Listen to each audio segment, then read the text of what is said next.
سلام بچه ها، صبحتون بخیر. شاید صبح نبینن ویدیو رو. آها.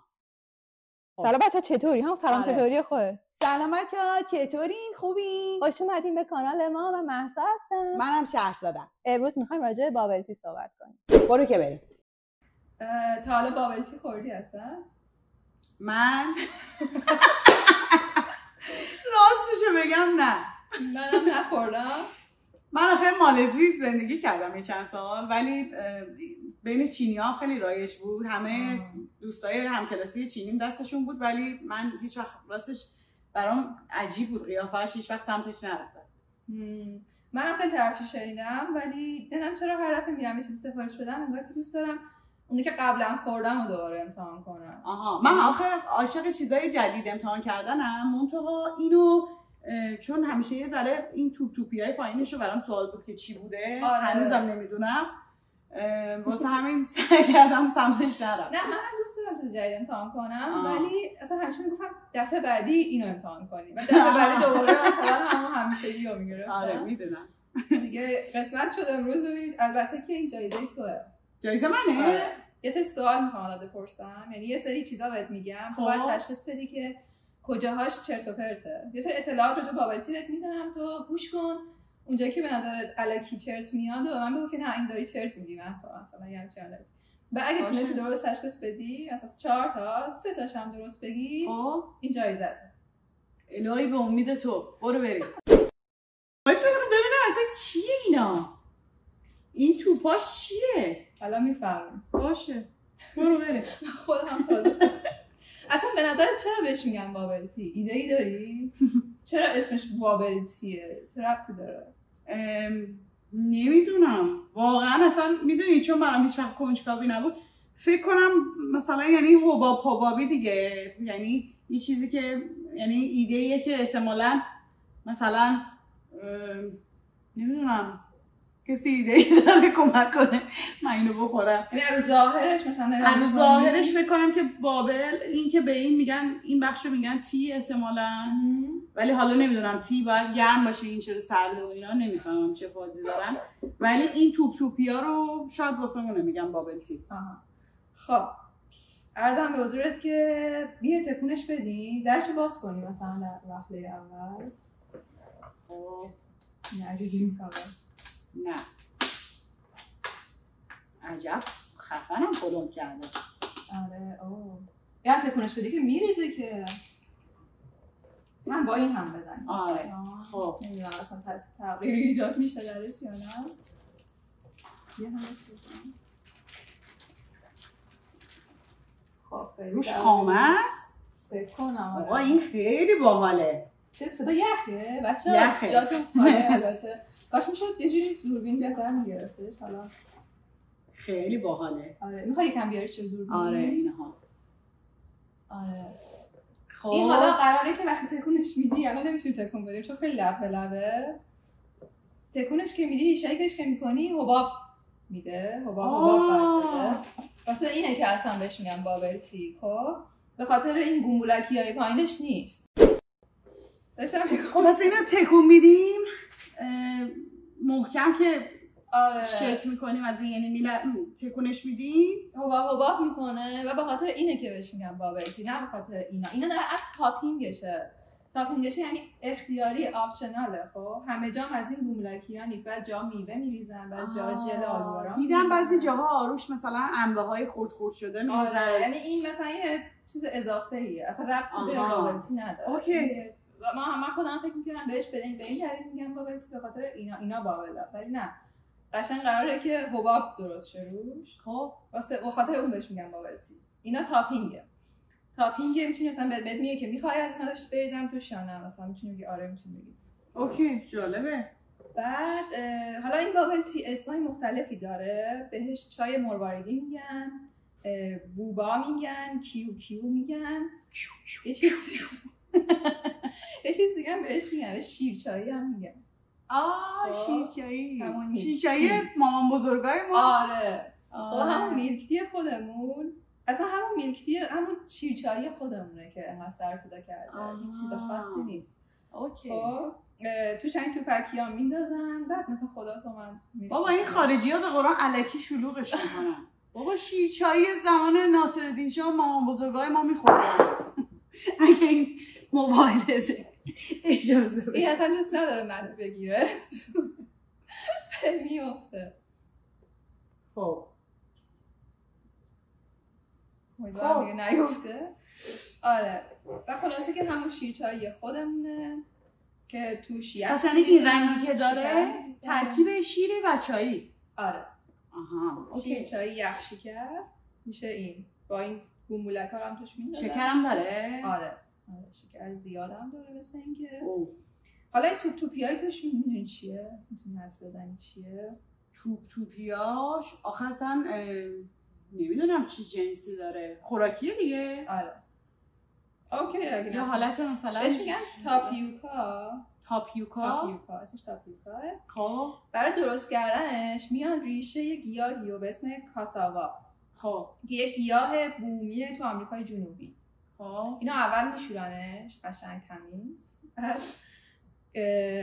قشنگ تمیز یعنی گربه‌شویی نمی‌کنن. اینجا نشون داده میشه که مهسا چقدر نسبت به من تمیزتره و وسواسیه و همه چیزو با دقت میشوره. پوست میکنن بعد رندش میکنن که نشاستش خارج شه. آره بعد با ژلاتین مخلوطش میکنن بعد میشه این توپ توپکیه. تاکید میکنم هر جا احساس کردی دارم چرت میگم بگو که پس خیلی خوب. بچه‌ها شما همینطور. خیلی خوب. من وسطش اطلاعات غلط خلوط بهتون میگم. هر جا که حس کردی غلطه. خب من الان چیزی رو حس کردی که فکر کنم اون موضوع قبلی یه ذره چرت و پرت بود. کدوم؟ اونی که میگی هم میخوره و کف میکنه. شما اعتقاد داری؟ من نمیدونم. اعتقاد نگه مسئله اعتقاد. نه مثلا نه آخه این به نظرم یعنی دیگه روم نشد جلو دوربین بگم که آقا مثلا به نظرم داری دریوری بذاریم کمش حالا بخوریم آخرش بعد ببینیم همین. آخه به نظر شما منطقی یه چیزی که روش پر خامه است وسطاش پر مثلا چایی و شیره امتحان میکنیم بعد تکون بدیم این کف کنه. به نظرم تا این تیکه رو فکر کنم شیر رو کلا تکون میدی یه جورایی کف میکنه. آره قبول دارم اینم هست ولی آخه خامه اوکی حالا فکر میکنی که این بخشش الکی. آره فکر کنم حالا بذار آخرش بهم فرصت بده. آره باشه همچنان میتونی فکر کنی. آره اصلاح کنی. 4 تاست خلاص حواست باشه. 4 تاست اوکی. آره بعد میان این توپک‌ها رو بسته‌بندی میکنن میفروشن به کافه ها و مغازه‌های تی شاپ ها و اینجا. بعد اونا میان چیز میکنن نیم ساعت اینا رو میجوشونن. مثلا همین ما رفتیم بخریم اتفاقا اون خانمه گفتش که حاضر نیستیم تو تاپیوکاش آماده نیست تاپیوکا نداره اگه الان میخواین. بعد ما گفتیم ای حالا اسمم تاپیوکا رو کامل بگی. تاپیوکا بگو توپیاش. تاپیوکا اسم علمیشه. زبونش هم میچرخه خوبه. خب آره این گورگوریکیات دوستشون باشه تو مثلا چیزمون. ببینم یعنی ما آیستی داریم بابل تی داریم که بدون اینا هست. مثلا بابل تی فقط شیرچاییه. اوکی فهمیدم. کافینیه یه چیز اکستراییه روش اضافه. آره خلاص اینا نیم ساعت میجوشونن برای همین طول کشید ما گفت بعد وایسین 20 دقیقه دیگه چون هنوز آماده نبود. و یه نیم ساعت دیگه میذارنش تو دمای اتاق که این برسه به اون بافت ژله‌ای معروفش. خب این چه جوریه که وانه میشه؟ یعنی مثلا وانه میره؟ آره مثلا تو ژلاتین عادی رو نمیدونم دیدی مثلا ژله درست می‌کنی برای مهمونی‌ها و اینا مثلا میذاری رو میز بعد یه مدتی دیگه ژله آب میشه. خب میفهمین در ادامه چرا؟ میفهمین. خب بعد گفتم اینا رو بسته‌بندی می‌کنم میدن اونا نیم ساعت می‌نشونن نیم ساعت هم میذارن تو دمای اتاق بعد اینجوری ژله‌ای میشه بعد می‌ریزنش توی این مخلوط شیر چای شکر و یخ. آره حالا به نظر کجاییه بابل تی؟ ایده‌ای داری که مثلا کجاست؟ کجاییه؟ به نظرم مال ژاپن. کاش یکم باشه کمک کنه. اشتباه خیلی نگفتی. حالا میگم منشأش برزیلیه. جدی؟ تو دهه 1980 مالک یه چایخونه تو برزیل یه سفر میره ژاپن. خب بعد میبینه تو ژاپن همه قهوه رو دارن سرد میخورن. آقا باید حواسمون باشه گول نخوریم بچه‌ها. این ممکنه چرت و پرت هم لاهاش بگه. خب بعد میبینه همه اونجا قهوه رو سرد میخورن. این ایده میاد تو سرش. تو سال 1983 شروع قهوه رو سرد میخورن. ژاپن میاد شروع میکنه شیرچایی سرد رو میفروشه تو سال 1983. منتها مدیر توسعه این محصول، خب اگه اسمشو درست تلفظ کنم، لین شیو هویی بوده. آقا یا خانوم؟ فکر کنم خانوم بود. خانوم. لین شیو هویی که بابل تی که امروز میشناسیم اون ابداع کرد. حالا چه جوری ابداع یعنی بابل تی اصلا از اول توی برزیل اومد؟ آره. خب اینم به نظرم دروغ محضه. خب به نظر کجایی اگه برزیل؟ همون مال چین و ژاپن و تایلند و نمیدونم میفهم. یه بابل تی میخواد به ما بده چه بازیایی داره. الکی نیستش که باید تلاش کنی. خب این لین شیو هویی یه بار توی جلسه ای بوده. خب این شیرچاییش بغلش رو میز بوده، پودینگ تاپیوکاش هم بغلش بوده. بعد میبینه از پودینگ تاپیوکاش یه ذره مونده، یه فعل و انفعالاتی نه در مغزش. نه یه بار دیگه لطفا این جمله رو از اول میگم کاری نداره. فعل و انفعال اینو 3 بار پشتم بگو. فعل و انفعالات وای یه بار زبونم گرفت. باشه. خب آره الان بخوام بگم گرفتم. یه فعل و انفعالاتی تو ذهنش چک میگیره، میاد این پودینگ تاپیوکاشو میریزه تو شیرچاییش. از این کسافت کاریه که خودمون میکنیم. من استاد این کارام، حوصله ندارم.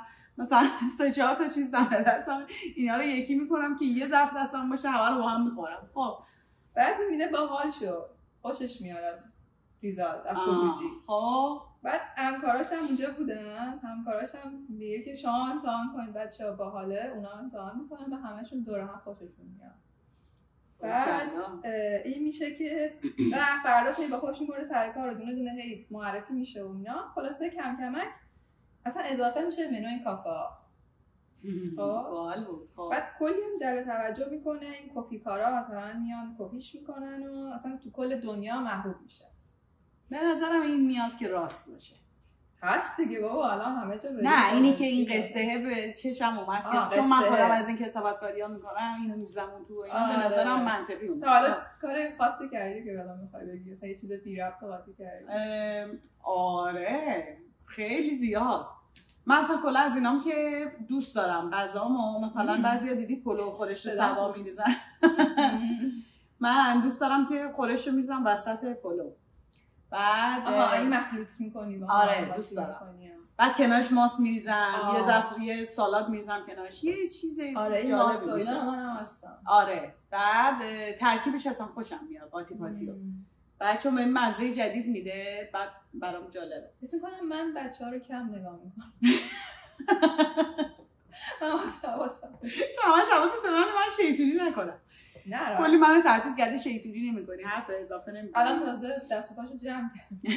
خب بعد چیزه یه دفعه نوتلا رو نون خامه‌ای دستم بود. نون خامه‌ای ایران هست چقدر خوشمزه و پرملته. اونو زدم تو نوتلا. این باحال نه اینا منطقیه. آره اون ترکیب خیلی باحالی شد و اینا.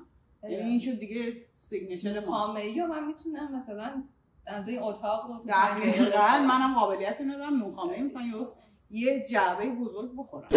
خب آره خلاصه که خیلی محبوب شدیم بابل تینا، اما یهو توی برهه‌ای خب اصلا همه ازش ترسیدن. اصلا یهو مرگ و میر به بار آورد بابل تی. آره اصلا یهو دیگه یه عده نمیخواستن بخورنش اصلا. چرا؟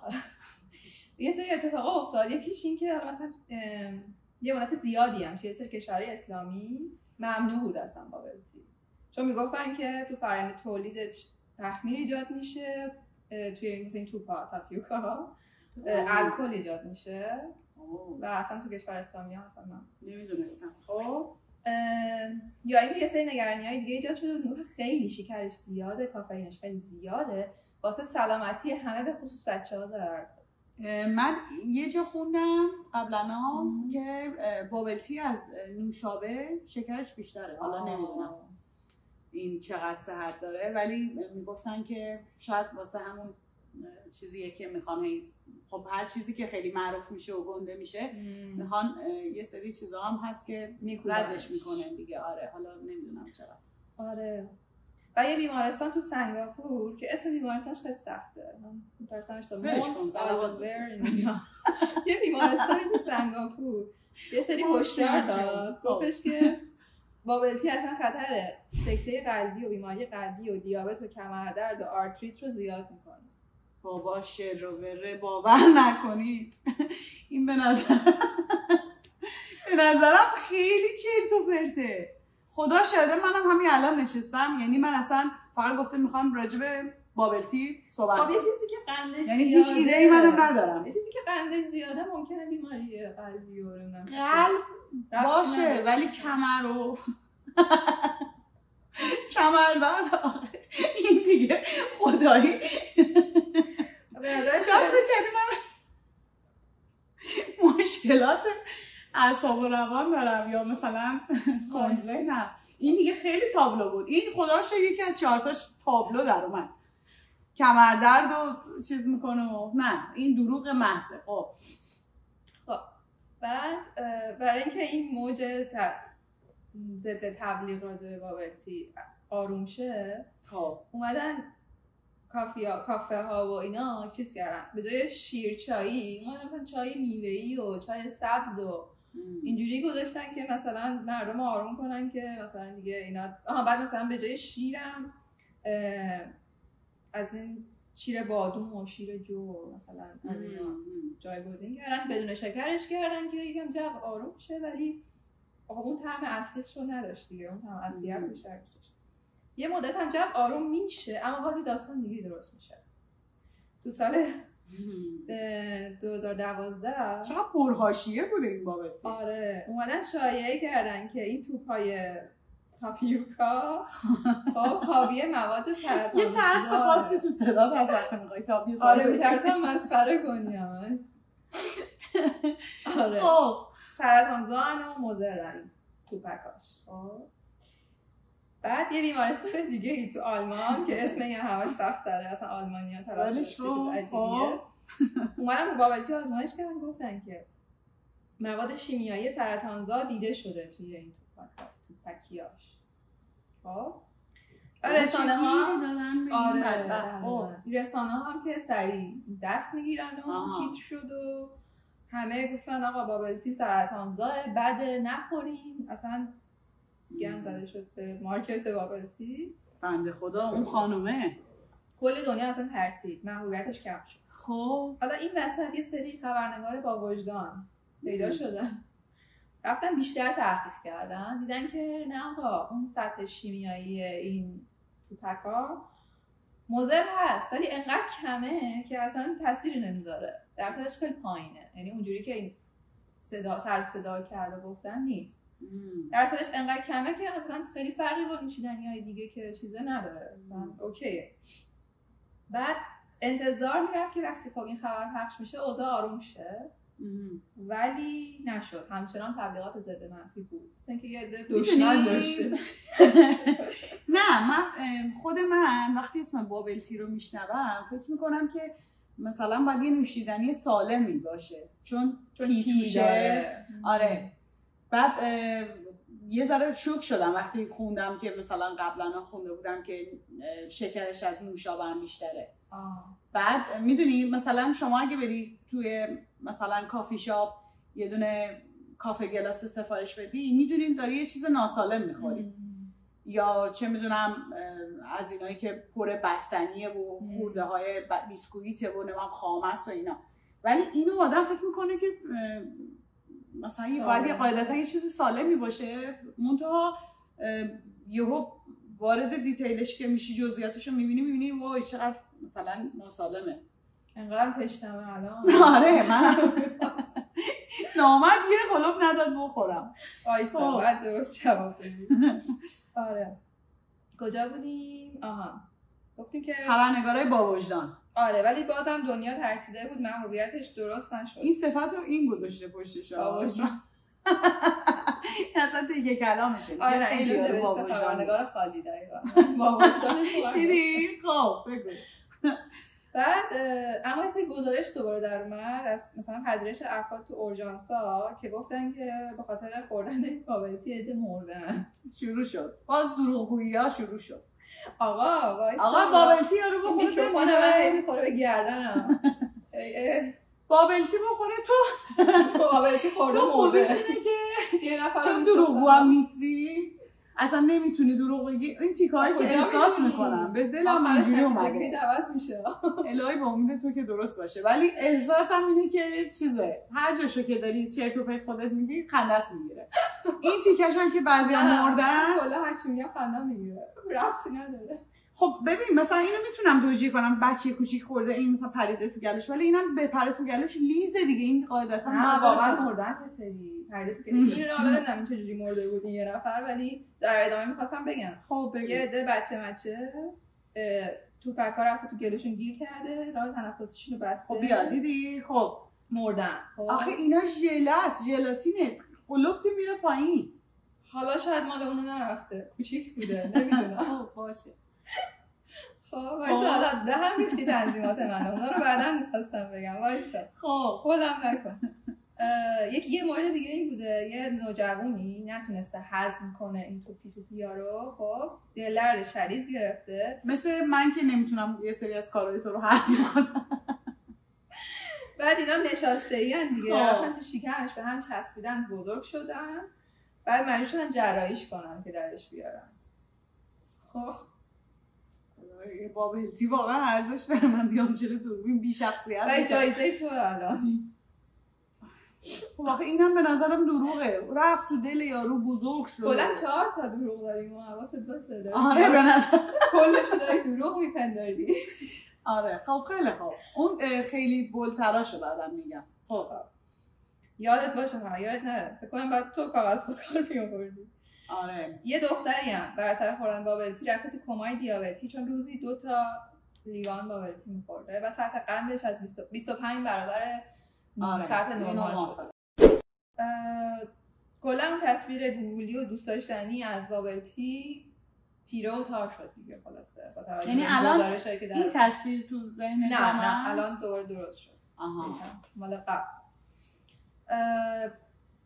بذارینم بعد برای اینکه این موارد پیش نیاد حالا چیکار کردن برای اینکه ریسکشو کم کنن، یه سری جاها اصلا از این گوگلیا ندارن، نمیدن. خیلی جاها به جاش میوه میدن. نمیگم اینا تاپینگه، اصلا اضافه بر بابلتی. بابلتی اصلش شیر چایی خودمونه. آره من خیلی از این کف میکنه، به کفه میگم بابلتی. یه اسم شیک گذاشتن روش، حالا ما صبح بعدمون میومد بخوریم. چیه شیر چایی یادم آره. من دوست نداشتم. منم دوست نداشتم. به نظرم ترکیبشون به هم نمیومد. آره حس می‌کردم که قراره بعدش تا شب دستشویی بکنم.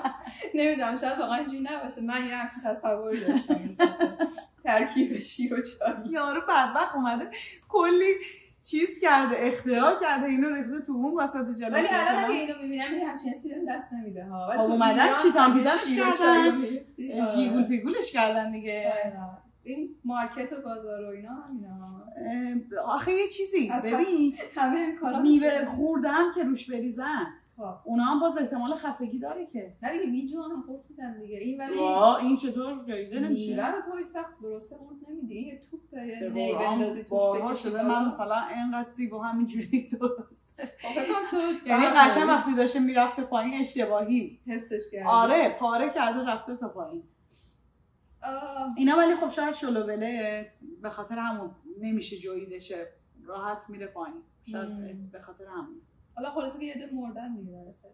اومدن یکی که میوه و ژل آلوورا و اصلا ژل آلوورا اینا هنوزم یعنی هست الانم برید تو مغازه مثلا عکساشو من دیدم میارم. حالا عکساشو رو تشریح ژل آلوورا هم که به دست و پا میزنی خوردنی هم هست دیگه. آلوورا تو تیکه‌های آلوورا کبابای شفاف هم هست دیگه بیرنگ. آره جوری میزنن روش خیلی خوشگل میشه. چه باحال. آره و این کار کردن. یا یه کار دیگه کردن، اومدن یه توپک‌های دیگه استفاده کردن به اسم پاپینگ بوبا. پاپینگ بوبا. خب بوبا گفتم یکی از اسمای دیگه چیز شیرچایی یا همین چیز بوباه. اسمای بابا. آره خب پاپ هم که کلا به هر چیزی که مثلا یهو باز میشه میپره بالا اینجا میگن پاپ. به نوشابه میگن پاپ. اینجوری درش ما میکنیم پاپ میشه. آره پاپ ها هستن. یهو میری توی وبسایتی یه چیزی پاپ میشه خیلی هم رو مخم اصلا. دیدی تو هیچ وقت ربطی به کارمون نداره. میری توی وبسایت از این پاپ باز میشه تو اصلا میخونی چی میگه. من سریع نه منم میبندم ان شاء الله. خیلی رو مخه. آره ربطی نداشت. خلاصه میگن حالا چرا بهش میگن پاپینگ بوبا؟ برای اینکه یه چیز ژلاتینیه که گازش میزنی میترکه تو دهنت. یعنی مثلا این هم بجویی اینو بعد بجویی قشنگ سفته مثلا که یکم. اون مثلا گوجه گیلاسی دیدی میجویی و فجاری میشه در چقدر حال میده.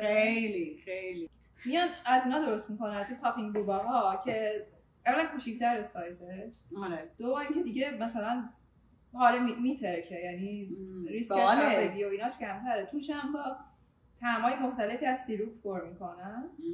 اما باز قندشون یکی میگن خیلی بالاه و میزان اسیدی بودنشون هم بالاه. همچنان چیز مضری.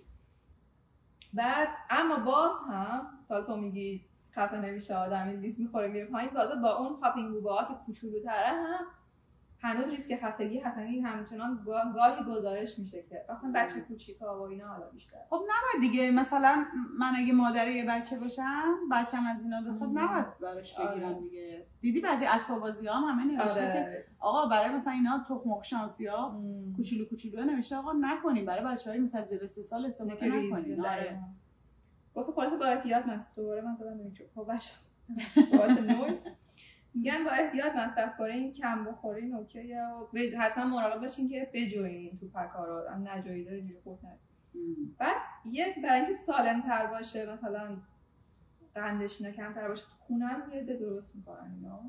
حالا چجوری درست میشه؟ یه سبب که لطفا کم شیرین درستش کنن. موادش نشاسته تاپیوکاه، آب و شکر و رنگ خوراکی. خلاصه که همچنان ریسک خفگی هست، شکرش خیلی زیاده، لول بالای اسیدیتی داره. اسیدیتی با اسیدی بودن فرق داره؟ انگلیسیشه اسیدیتی. نمیدونم. خلاصه که نوشته که لول بالای اسیدیتی بودنش اشتباه نگیم. نه دیگه اسیدیتی اصلا اسیدی یعنی فکر کنم فعلش میشه دیگه. آره اسیدی شدن فارسیش میشه اسیدی. خیلی اسیدیه. خلاصه چاق میکنه واسه دندونا بده، واسه همین خلاصه سمه. آره دیگه مثل نوشابه که واقعا بده نمیدونم. آره ولی خب همه هم میخورن. بعد گزارش شده که مشکلات عدیده‌ای تو زندگی زوجین پدید میاره واسه زندگی شخصی و کاری. طلاق خیلی عامل خانم و آقای عامل طلاقه. آره واسه جایزه تو دیگه قراره بخوری اسیدیشی. خب وایسا 4 تا از اینه که گفتی چرت و پرت. 4 تا چرت و پرت بودم تونستی حدس بزنی. خب یکیش هم آخری است که عامل طلاقه. اینو گفتی؟ نه این جزش نبود. نه پرونه دیگه. آخه این دیگه اینا همه میفهمن چرا باید نوشیدنی مهربون شدی میخوای کمک کنی. باشه در این حال. خب وایسی آقا یکی کمک کنه به من.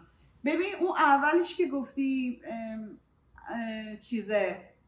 اولش که گفتی اینا باید تکون بدی کف میکنه. یکی اون به نظرم. بعد یکی دیگهش اونی که گفتی که مردن باهاش چجوری مردن. خفگی و نه خفگی منطقیه. اونی که رفته تو دل یارو گنده شده. خب به نظرم چرت و پرت محضه. خب حالا خب روح یارو از اون دنیا بیاد سر وقت. بعد بذارم بنویسم این علامت چیه زشه. اولیش گفتی چی؟ اولیش اون چرت و پرتی که گفتی تکون میدن کف میکنه. مگه صابون گلنار کف کنه. خب بعد دومش این که رفت تو دل یارو و نمیدونم چیشی شد و گنده شد و بردنش بیمارستان و مرد یارو. خب نه مرد اونو جراحی کردن. اما جراحی برو دنبال بازی. خب سومیش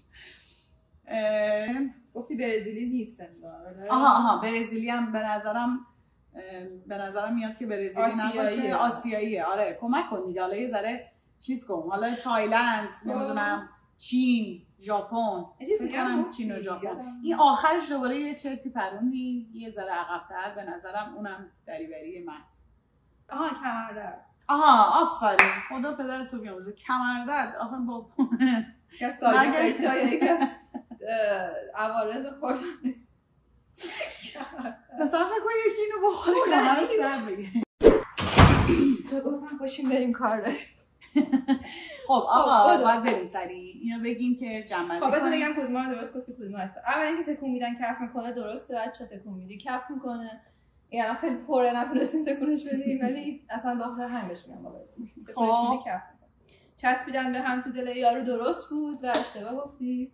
این دو تا اشتباه گفتی. بله واقعا همش اتفاق افتاده. آخه مسخره نیست. خب شده دیگه. اینکه آسیاییه رو درست گفتی. این کف نکنه مثلا. برزیلی نبود بچه‌ها. تایوانیه. کمرلر رو درست گفتی. دو تاشو درست گفتی. آقا بده صلوات نصفشو بذار بخورم. یه جا داشتم میگفتم اوایلش گفتم ژلاتین قاطیش می‌کنیم برای اینکه تبدیل بشه توپ اینا توپکیا. اونم اشتباه بود، نتونست تشخیص بده شهرزاد. ژلاتین نداره اصلا. برای همین گفتی چرا آب نمیشه؟ برای اینکه ژلاتین نداره. وقت ژلاتینش چه؟ بچه‌ها کف کرد. بیا از این کف بهتر. آره خدایی کف. دو تا شکلات رو درست گفتی برای همین نصفشو بخورم. نصفشو بخور. این طرف خالصه با این چیزایی که ما گفتیم. خدایی وایسا. چجوریه منظرش؟ چیه نخیری؟ آقا بده من همون شیرچایی مامان بزرگای خودمونه.